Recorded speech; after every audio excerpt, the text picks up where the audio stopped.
내려놓기만 하면 울어대는 갓난아이를 등에 업고 3-4시간을 한 발로 서가며 책을 읽었다. 죽으면 내 앞에 이 모든 세계가 끝나는 것이고 나라고 쉴 새 없이 떠들고 있는 이 아이는 죽음 이후의 세계도 나와 함께 가는 것일까? 아님 영원히 사라져버리는 것일까? 우리가 만약 다시 태어난다면 무슨 이유로 이 힘든 생을 다시 태어나는 걸까? 게다가 생명이라는 것은 도대체 어떤 방식으로 이렇게 다양하게 끝도 없이 생겨날 수 있는 걸까? 그리고 과연 누가 만든다는 것인가? 내가 믿고 있는 그 종교 속 유일무이한 그 신께서 만든다는 것인가? 믿을 수 없었다. 책 속에서 답을 찾을 수 없으니 더더 채워지지 않는 갈급함이 생겼다. 세상 그 어떤 책에서도 생명 탄생의 비밀과 윤회의 이유에 대해 속 시원히 알려주는 책은 없었다. 그저 그런 현상이 있다라고만 했다. 더 깊이 들어가 읽으면 읽을수록 닿을 듯 닿을 수 없게 그 마지막 힌트를 결코 알 수 없을 거리에 놔두고 베일을 닫아버렸다. 나는 더 이상 책으로 답을 찾을 수 없었고 찾고 싶지도 않았다. 이젠 온몸으로 부딪혀 직접 경험해 봐야겠다는 생각이 들어 남편이 던져준 유튜브의 인물을 찾아가 거기 나온 모든 프로그램을 다 경험해 보기로 한 것이다. 이 경험이 나에겐 신의 한 수였다. 우리 모두가 신이라는 개념을 힘들게 겨우 받아들이고 나서 스스로 생각하길 우리 모두가 신이라면 깨어남도 우리 모두 스스로가 할 수 있어야 하는 것 아닌가 하고 말이다. 하지만 깨어났다는 그자는 방법을 몰랐다. 어떻게 깨어난 건지 본인의 경험 그 한 가지뿐이었다. 그래서 모든 방법을 동원해 다른 사람을 그 경지까지 올리고 싶어 하나 그 모든 방법은 자아의 집착을 불러일으킬 수 있는 최고의 방법들이었다. 내가 그 경험을 해본 덕분에 무엇이 정도인지 사도사이비인지에 눈을 뜨게 되었다. 처음엔 자기 탐구 과정을 들으면서도 그 단체가 사이비인지 아닌지 계속 의심을 할 만큼 빠져나오기가 힘들었다. 이걸 경험해보지 못했다면 난 정도를 걸으면서도 사도 사이비의 유혹에 언제나 흔들릴 수 있었을 거란 생각에 지금도 흠칫 놀라며 매번 그 경험에 감사하게 된다. 완벽하진 않지만 내가 눈을 뜨니 누가 눈뜬 자인지 아닌지 점점 확신이 생겼다.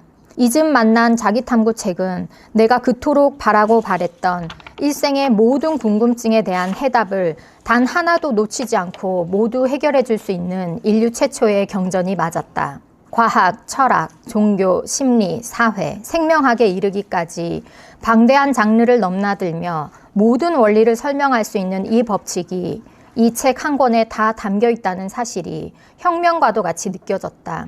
이제 전 인류가 그것을 알아볼 시간이 얼마 남지 않았다고 확신한다. 1장 우주의 원리. 생명으로 태어나기 전 우리는 어떤 세계에서 만들어지게 된 걸까? 어릴 때 아빠가 밥을 먹다가 닭이 먼저게 알이 먼저게 하는 질문을 하셨다. 7살 아이의 머릿속엔 끝도 없이 닭과 달걀이 꼬리에 꼬리를 물고 뱅글뱅글 돌다가 도너츠가 될 판이었다. 답을 할 수가 없었다. 그러다 혼자 궁금해졌다. 엄마 닭도 달걀도 말고 그 이전, 또 그 이전에 이 세상이 만들어지기 전엔 과연 뭐가 있었을까? 그래서 애꿎은 하늘만 쳐다보다가 또 의문이 생긴다. 저 하늘을 뚫고 나가면 그럼 그 끝엔 또 뭐가 있는 걸까?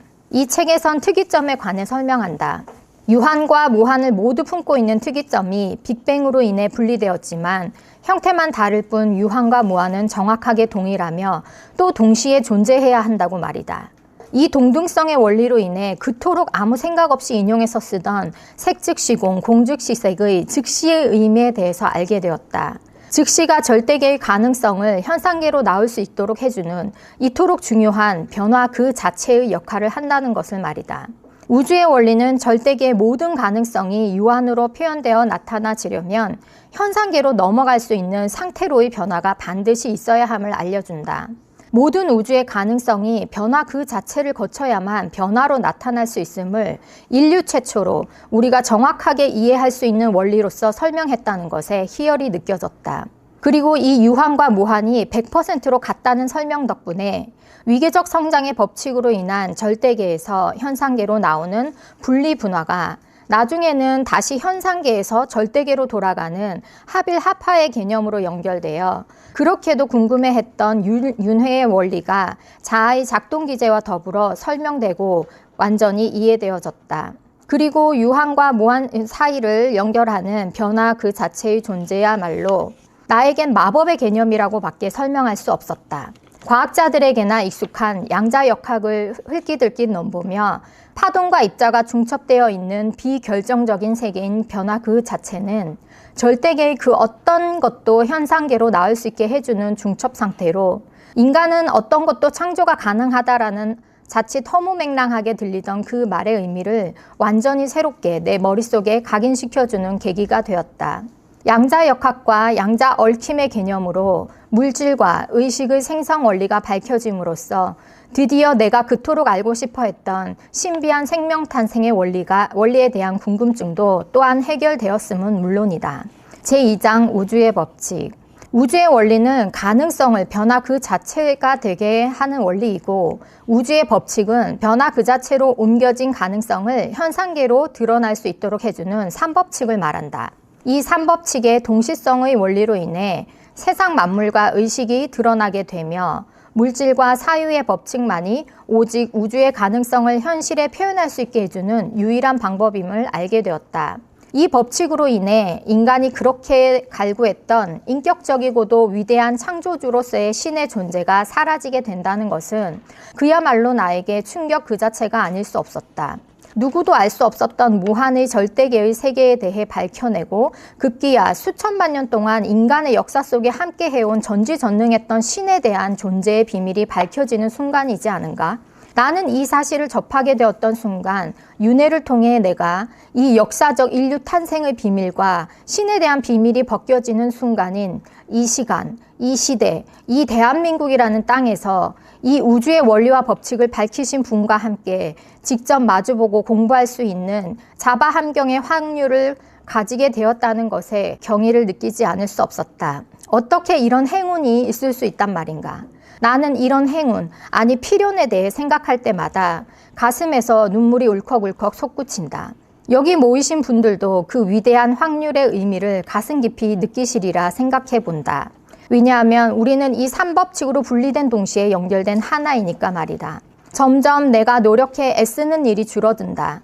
나의 돈은 남이 벌게 해주고 생명을 유지하기 위해 혼자 해낼 수 있는 일이 0%이니 타인과 세상을 귀하게 여기고 교만이 사라진다. 서로가 없으면 존재조차 할 수 없음을 알게 되니 우리는 더욱 하나이자 무한이 되는 기적을, 아니 필연을 매 순간 느낄 수 있음이 그저 감사할 따름이다. 3장 자아의 구속. 3장에서는 육체자, 마음자, 정신자로 위계를 가지고 성장 분화하는 자아는 둘로 분리해 하나를 동일시하여 외부 요인에 의존하여 존재하므로 스스로 존재할 수 없어 구속을 만들게 된다. 그러한 불균형이 온갖 질병을 생성하고 오히려 생존을 불리하게 만들어 본성의 가능성의 표현을 막는다. 그렇다면 우리를 본성으로부터 끝없이 멀어지게 만드는 이 자아를 없애버려야 할 존재인가?